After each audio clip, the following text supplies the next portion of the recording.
दौड़ रही है, वहां तक कैमरा जहां तक जा रहा है वहां तक हमें सिर्फ लोग ही लोग नजर आ रहे हैं, सैलाब नजर आ रहा है लोगों का। ये उत्साह है लोगों के बीच कि जब प्रधानमंत्री उनके बीच पहुंचेंगे। बिल्कुल जिस तरह से आपने बात की, मेरठ के जो ध्यानचंद स्टेडियम की आधारशिला वो रखने जा रहे हैं, लंबे समय से इसकी दरकार थी और हमने लोगों को सुना, खासकर युवाओं में बेहद जोश नजर आया, क्योंकि ये सिर्फ एक स्टेडियम नहीं है, ये वहां के युवाओं को एक नई दिशा देगा, रोजगार देगा, उनके सपनों को साकार करेगा। दूसरी सबसे बड़ी बात यह है कि मेरठ को स्पोर्ट्स इंडस्ट्री के नाम से जानते हैं। आपने देखा होगा कि जितने भी बड़े खिलाड़ी, क्रिकेट खिलाड़ी रहे हैं, चाहे सौरव गांगुली की बात करें, सचिन तेंदुलकर की बात करें, तो मेरठ में बने हुए बल्ले से ही वो हमेशा खेलते रहे हैं। और इतना ही नहीं, अंतरराष्ट्रीय स्तर के जो खिलाड़ी हैं वो भी यहाँ मेरठ के बने बल्लों से खेलते रहे हैं। और दूसरी सबसे बड़ी बात है फुटबॉल, यहाँ की जो फुटबॉल बनती है वो दुनिया भर के अंदर उसका एक्सपोर्ट होता है। और स्पोर्ट्स से जुड़े हुए जितने भी उत्पाद हैं उसकी मेरठ की अपनी एक अलग पहचान है। तो अभी तक इसको स्पोर्ट्स इंडस्ट्री के नाम से जाना जाता था, अब इसको यहाँ पे स्पोर्ट्स यूनिवर्सिटी के नाम से भी जाना जाएगा। ये सबसे बड़ी बात है।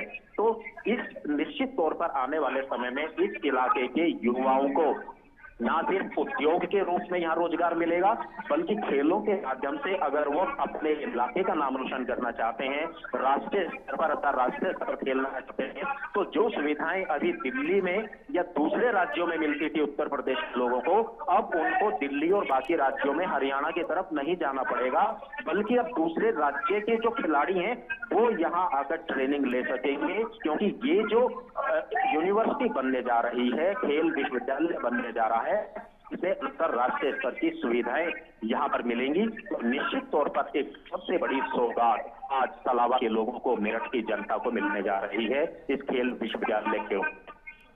बिल्कुल अनुज, आपने यहाँ पर जिक्र किया फुटबॉल का, किस तरह से हमने कई ऐसी वहाँ पर उदाहरण देखे हैं। मेरठ को फुटबॉल नगरी भी कहा जाता है, फुटबॉल इंडस्ट्री कहा जाता है।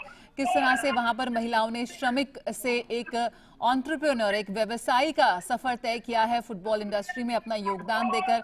और अब वहाँ के लोग जो हैं सीधे जिस तरह से एक स्पोर्ट्स सिटी के रूप में उभर कर आएंगे, पूरे देश में ही नहीं बल्कि अपने राज्य का, पूरे देश में नहीं बल्कि विश्व में नाम ऊंचा करेंगे।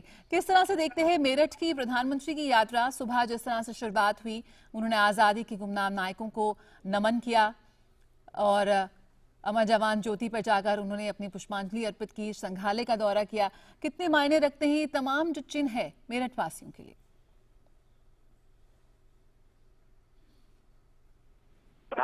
आज मेजर ध्यानचंद खेल विश्वविद्यालय न्यास करेंगे। प्रधानमंत्री यहाँ पर पहुंच चुके हैं और सबसे पहले प्रधानमंत्री यहाँ पर जो पूरे पश्चिमी उत्तर प्रदेश के जो खिलाड़ी हैं, जिन्होंने ओलंपिक में भाग, जिन्होंने राष्ट्रीय और अंतर्राष्ट्रीय स्तर पर जो मेडल जीते हैं, उन खिलाड़ियों से सबसे पहले इंस्ट्रक्शन होगा, बातचीत उनके साथ करेंगे। और उसी के पास में ही एक प्रदर्शनी का आयोजन किया गया है। इस प्रदर्शनी में जो मेरठ के अंदर जो खेलों के उत्पाद बनते हैं, स्पोर्ट्स के जो सामान बनते हैं, उनका वो अवलोकन करेंगे। वहां पर देखेंगे कि मेरठ के,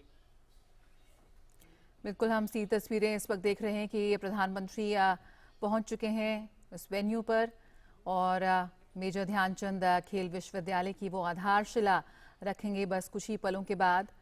विश्वविद्यालय मेरठ के सरधना कस्बे के सलावा और कैली गांव में स्थापित किया जा रहा है।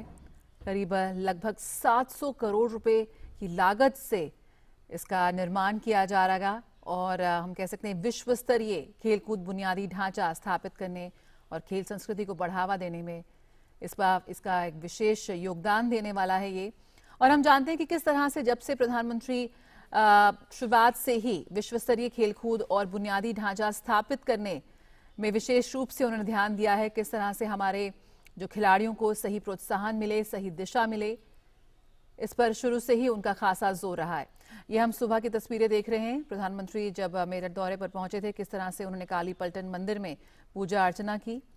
काली पलटन मंदिर जिसका बेहद महत्व है हमारे आज़ादी के संग्राम में और काफी मान्यता है इसकी उस पूरे ही इलाके में।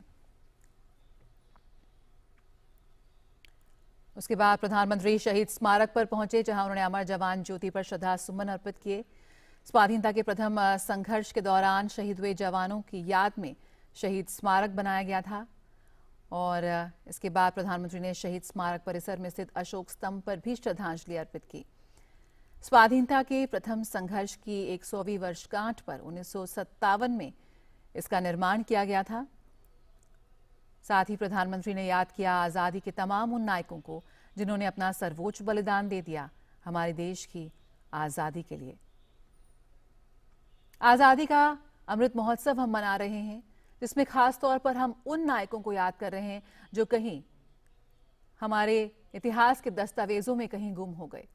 वो गुमनाम नायक जिन्होंने अपना सर्वोच्च बलिदान दिया, लेकिन शायद इतिहास उन्हें वो सम्मान देने में चूक गया। ये तस्वीरें हैं काली पलटन मंदिर की, और साथ ही साथ हम देख सकते हैं उन लोगों की भीड़ को भी, उस हुजूम को, उस सैलाब को जो पहुंचे हैं प्रधानमंत्री को सुनने के लिए।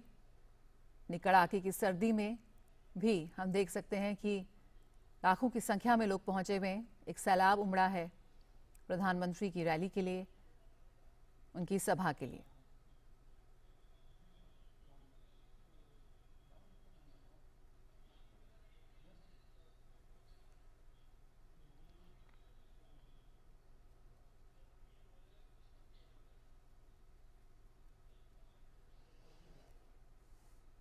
काफी महत्वपूर्ण कार्यक्रम प्रधानमंत्री का मेरठ दौरे पर, जहां पर उन्होंने सुबह अपनी शुरुआत की मंदिर काली पलटन मंदिर से पूजा अर्चना की, और उसके बाद उन्होंने शहीदों को याद किया, और बस कुछ ही देर में वो यहां पर मेजर ध्यानचंद स्टेडियम का शिलान्यास करेंगे। एक अत्याधुनिक सुविधाओं से लैस विश्व स्तरीय स्तर पर उसका निर्माण किया जा रहा है, और साथ ही प्रधानमंत्री संबोधित करेंगे इन हजारों लोगों को जो इस बदलती तस्वीर का साक्षी बन रहे हैं।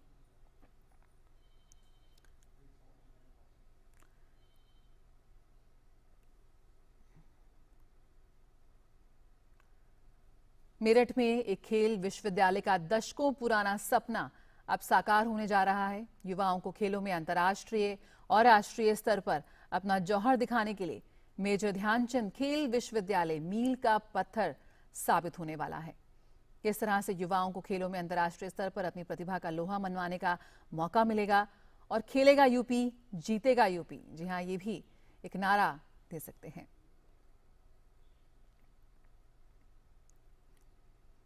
हमने तस्वीरें देखी किस तरह से हजारों लाखों की संख्या में प्रधानमंत्री का अभिवादन करने के लिए लोग निकल आए हैं अपने घरों से बाहर, और एक बेहद सशक्त संदेश यहां पर प्रधानमंत्री देना चाह रहे हैं। अगर हम बात करें मेरठ की, किस तरह से उनके युवाओं ने राष्ट्रीय नहीं बल्कि अंतर्राष्ट्रीय स्तर पर खेलों में अपनी प्रतिभा का प्रदर्शन किया है, और साथ ही साथ मेरठ जो है एक जन्मभूमि भी रही है तमाम उन आज़ादी के मतवालों की, उन नायकों की जिन्होंने अपना सर्वोच्च बलिदान दिया भारत की आज़ादी के लिए।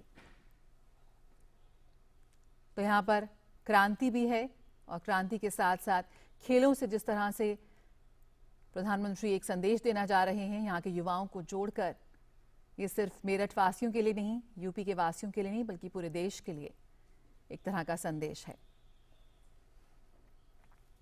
तो आज मेरठ को 700 करोड़ की लागत से बनने वाले खेल विश्वविद्यालय की सौगात देंगे प्रधानमंत्री, जिसका लंबे समय से वहां के युवा इंतजार कर रहे थे। साथ ही साथ इंतजार कर रहे इन तमाम लोगों को भी संबोधित करेंगे प्रधानमंत्री, जो बेहद उत्साह से पूर्व, हर्षोल्लास से पूर्व प्रफुल्लित नजर आ रहे हैं, और दूर तक जहां तक आप अपनी नजर दौड़ाएंगे आपको नजर आएंगे ये लोग। पुरुष हैं, महिलाएं हैं, और बड़ी संख्या में युवा पहुंचे हैं यहां पर। शायद अपने सपनों के साकार होने की खुशी है, उसी का हर्ष है, जिसका प्रदर्शन वो यहां पर कर रहे हैं।